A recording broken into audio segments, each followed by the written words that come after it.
and introducing to you first. Fighting out of the blue corner, he weighed in at 70.1 kilograms and trains under Ryan Gray out of Scrappy MMA with an amateur record of 4 wins for just 1 defeat. Ladies and gentlemen, make some noise for Rowan Tinko!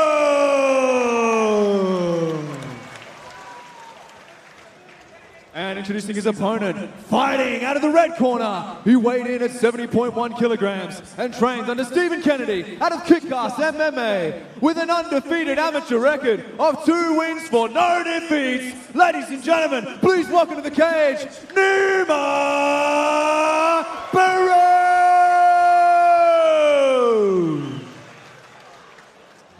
And when our action begins, our referee in charge, Nathan Pintabon.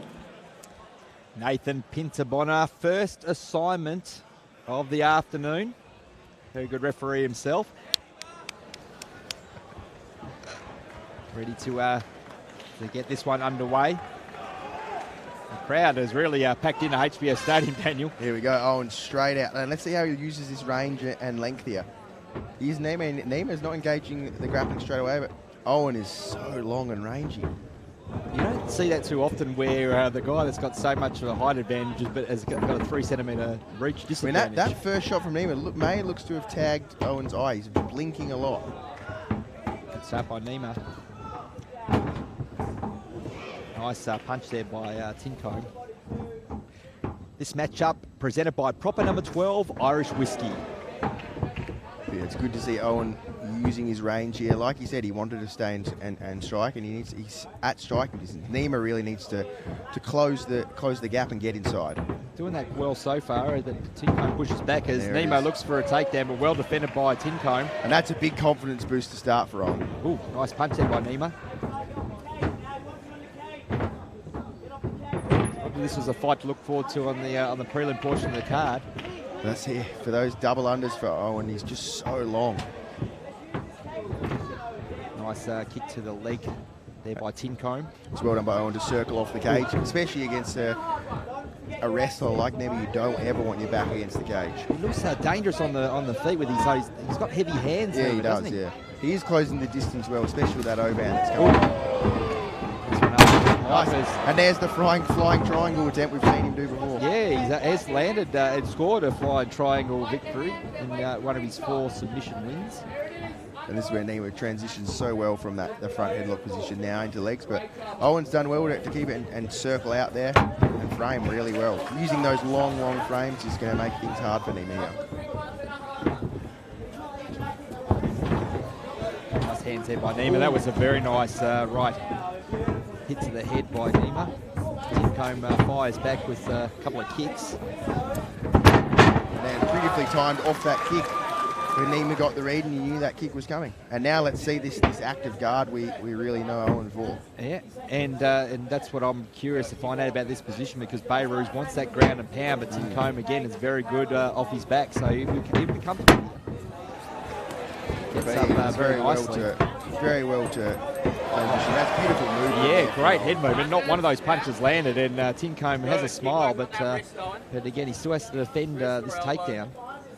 It's like he's looking at the camera and pointing at us. I know, yeah, and then he has given up back exposure there just as he's looked at the camera. He doesn't want to lose. But yeah, beautifully done there by Owen, using those long limbs and frames to get back in. But that's confidence, isn't it, Daniel? Yeah. And there we go. Well done to frame out and use his underhooks. But it's a tough round to score, especially. Yeah, both guys had their moments, but Beirut, again, I'm impressed with his hands, because I was expecting him to lose it twice. As we start round 2. Okay, touch gloves and go back to it. But it's interesting to see Nima not engaging the grappling more. That's what surprised me a bit, and again, he had confidence in his hands, as he told us. We didn't believe him. But it's nice. He's using his hands here and there beautifully into that level change, but Owen's done well to keep those frames there. Now this is where Nima wants to be. Nice knee there by Nima. Oh, that was a nice punch there by Nima, but again... yeah, Owen's doing really well. He's getting leg entries, Nima, but Owen's doing really well to defend them.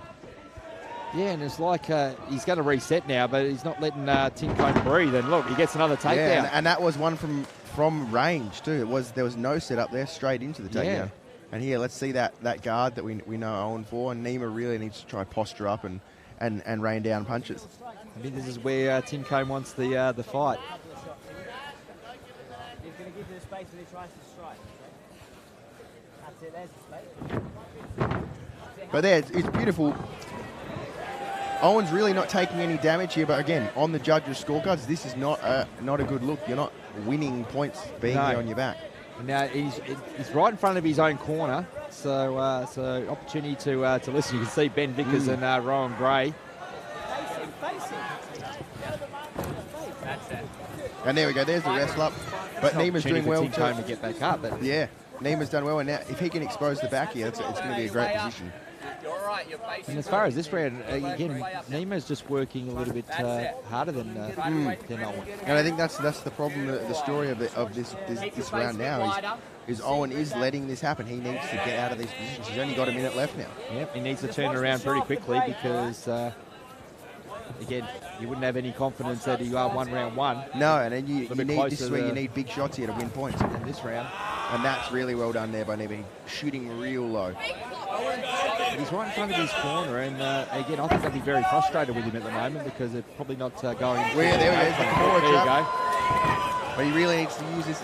See, he really should have tried to use that to get top position, but instead he's gone to the guard. But this is where now he needs to attack relentlessly here to even get close to having a chance in this round now. Nima said that he prepared for Owen, and by that's probably correct because he defended it quite well.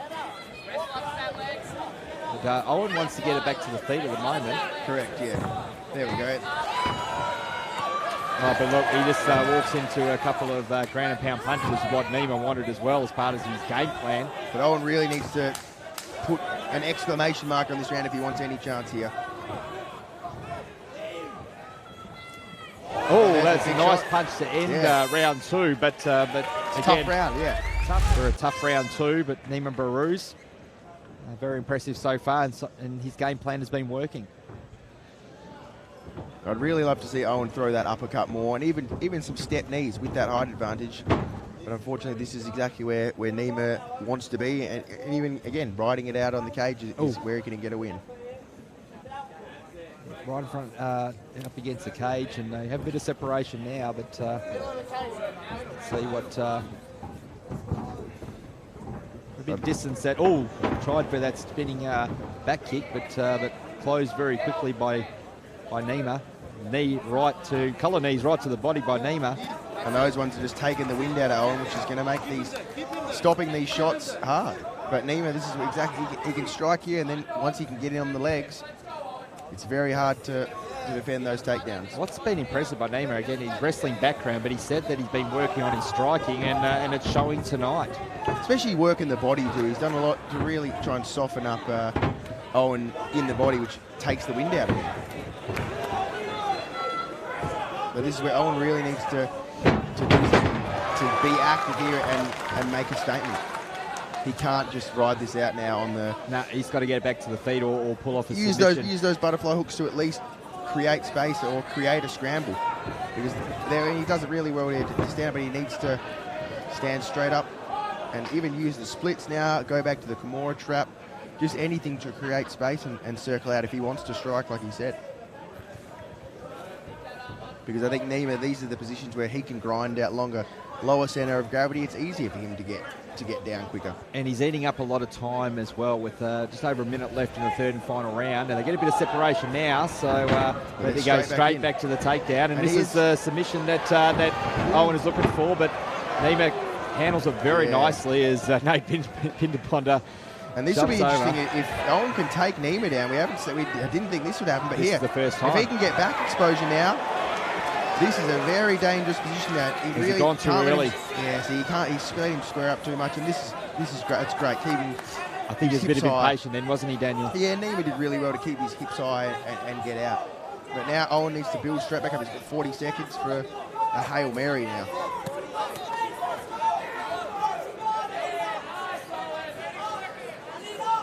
But Owen really needs to use that right underhook now, like he's trying to at least use it to wrestle it up or or create some space. Almost He's got going to full give mouth. up a bad position here, but you need a scramble. He needs to, Getting up his back yeah, now. he needs to do anything he can now. Stand. Kind of ran out of time, but been a very impressive performance by Nima Bayrous. Yeah, and a great back and forth fight. It was. Again, Owen Tincombe had his moments, but Never and again, stopped. that's not the way that Owen Tincombe wanted to finish the fight. But Ladies and gentlemen, after 3 rounds of action, we go to the judges' scorecards for decision. All 3 judges score this fight 30-27 for your winner via unanimous decision in the red corner,